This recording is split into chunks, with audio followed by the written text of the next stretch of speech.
How would you react if your mother asked you to kill a pregnant woman, cut out the baby, and steal it? How far would you be willing to go?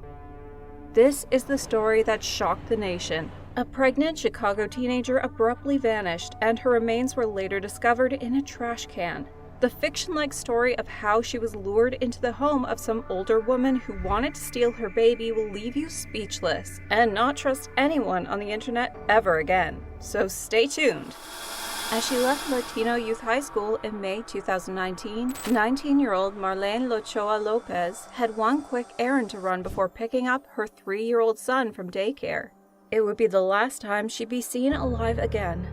9 months pregnant, Ochoa Lopez drove to a home on the southwest side where a woman she met through Facebook was offering a double stroller and maybe some baby clothes. She had no idea that she would never step out of the house again after stepping inside. About 7 months prior to that, Clarissa Figueroa, then 45, announced she was pregnant and began to share updates on Facebook, including photos of a nursery and her intention to name the child Xander, after her 20-year-old son who had died last year. The announcement was unexpected and phony, as Clarissa previously had her fallopian tubes tied. Clarissa also posted on a local Help a Mother Out Facebook group page. In March, she wrote, "Where is the May Mamas at?" Ochoa Lopez also posted on the same group, "Hello ladies, I'm due May 10th and still need a ton of things for my son. Due to the fact that I'm in school and cannot work at the moment, I can't afford to buy the rest of the things since I'm short on cash right now." Clarissa commented that she had new things, to which Ochoa asked for Clarissa's location. She then visited Clarissa and Desiree on April 1st, the first of 2 visits to their southwest side home, after Clarissa had offered her new baby clothes and a stroller.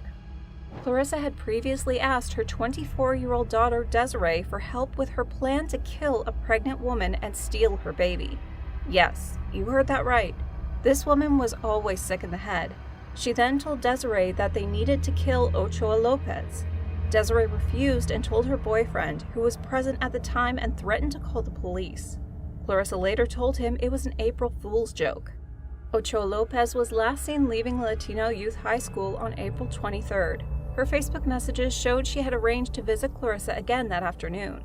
After arriving at their home, Desiree distracted Ochoa Lopez with a photo album in the living room, while Clarissa stepped behind the couch and strangled her with a coaxial cable. When Ochoa Lopez got her fingers between her neck and the cord, Clarissa taunted Desiree, telling her daughter, "You're not doing your f***ing job."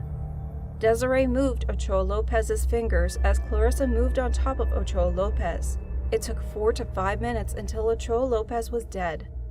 All this is given in great detail because Desiree gave a full video recorded confession to helping her mother strangle Ochoa Lopez. If you think that is crazy, the next part will definitely blow your mind.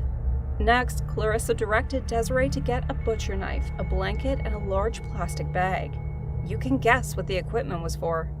With her daughter out of the room, Clarissa started cutting the baby out of Ochoa Lopez's womb and placed him into a bucket. This was after Ochoa became lifeless. Just thinking about it makes our bones quiver. As you can probably guess, Clarissa had the intention of keeping the baby and raising him as her own. But the newborn had problems breathing. Clarissa called 911, saying she had given birth to the boy at home and he appeared pale and blue. He was soon after transported to the Advocate Christ Medical Center and placed in the intensive care unit. The Figueroas continued to claim he was Clarissa's in the weeks that followed, telling detectives that Clarissa had just had a baby, and even started a campaign on a crowdfunding website to raise funds for the baby's medical care. That just shows how bad the planning was, considering how a woman's body goes through so many changes after giving birth. Clarissa was examined but showed no signs of having recently given birth, and a test found the child's DNA matched Ochoa Lopez. The child's father and Ochoa Lopez's husband, Giovanni Lopez, was granted custody and named the boy Giovanni Yadiel. But it would take nearly 3 weeks before police unraveled what happened, culminating in investigators finding Ochoa Lopez's remains in a trash can in the backyard of Clarissa Figueroa's home. The baby was in grave condition after birth with severe brain injuries.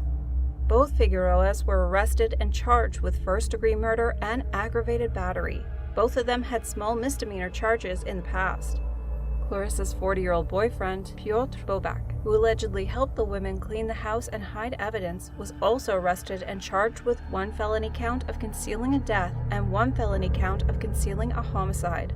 Bobak also has convictions for 2 misdemeanors, one for public indecency, for which he was sentenced in 2009 to 6 months of court supervision. He was also convicted of battery in 2012 and sentenced to 2 years of court supervision and community service. At the time of his arrest, Bobak was on parole after being convicted of aggravated battery to a police officer in downstate Morgan County. The 3 defendants appeared in court Friday, and a judge ruled they would be held without bond. Before the hearing, Ochoa Lopez's family publicly asked that the suspects not be granted bond.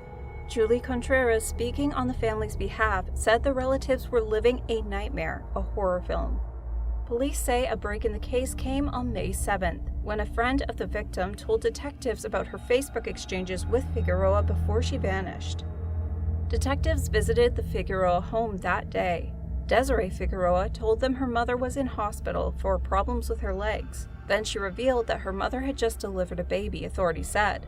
The investigators searched the area and found Ochoa Lopez's vehicle not far away. That same day, detectives interviewed the elder Figueroa at the hospital. She denied Ochoa Lopez came to her house, but admitted to meeting her in the past. Suspicious detectives spent the next several days subpoenaing hospital records and collecting DNA samples from the baby and Figueroa. Detective Dinahan said, "We determined that Clarissa was not the mother through DNA. DNA testing did show that Ochoa Lopez's husband, Giovanni Lopez, was the father." Armed with a search warrant, crime lab officers searched Figueroa's house. Detectives discovered bleach and cleaning solution in the home, along with evidence of burned clothes and blood on the floors of the living room, bathroom, and hallway. The detective said, "They are finding remains of burned clothes. They are finding some blood indication on the living room carpet, some blood indication in the hallway, some blood indication on the bathroom floor."